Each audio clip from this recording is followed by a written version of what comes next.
হবে কোনোদিন। আগেও কি বারবার দেখেছি লাল রঙের শাড়িতে ডালিম ফুলের মতো রাঙা, আজ পরেছে কালো রেশমের কাপড়, আঁচল তুলেছে মাথায় দোলন চাপার মতো চিকন গৌর মুখখানি ঘিরে। মনে হলো কালো রঙে এক গভীর দূরত্ব ঘনিয়ে নিয়েছে নিজের চারিদিকে, যে দূরত্ব সর্ষে ক্ষেতের শেষ সীমানায় শাল বনের নীলাঞ্জনে। থমকে গেল আমার সমস্ত মনটা। চেনা লোককে দেখলেন অচেনার গাম্ভীর্যে।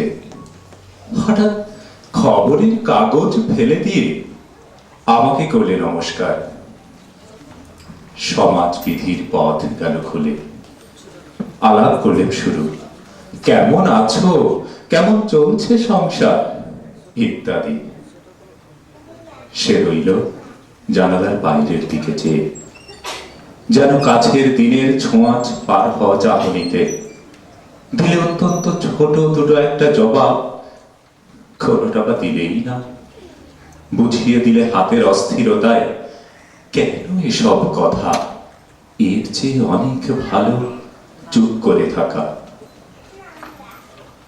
আমি ছিলেন অন্য বেঞ্চিতে ওর সাথীদের সঙ্গে। এক সময়ে আঙুল নেড়ে জানালে কাছে আসতে মনে হলো কম সাহস নয়। বসলো মোর এক বেঞ্চিতে।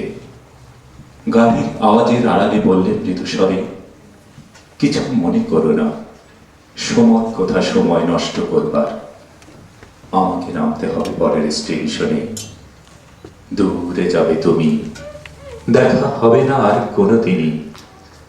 তাই যে প্রশ্নটার জবাব এত কাল ধরে থেমে আছে, শুনবো তোমার মুখে।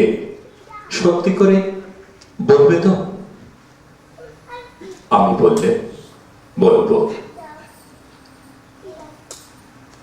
বাইরের আকাশের দিকে তাকিয়ে শুধলো, আমাদের গেছে যে দিন একেবারেই কি গেছে, কিছুই কি নেই বাকি?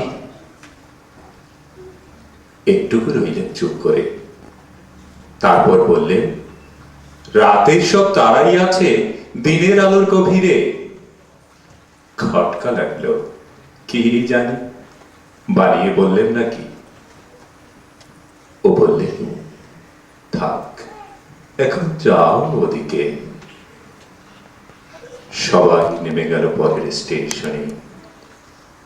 আমি চললেন একা, শুধু একা। থ্যাংকস।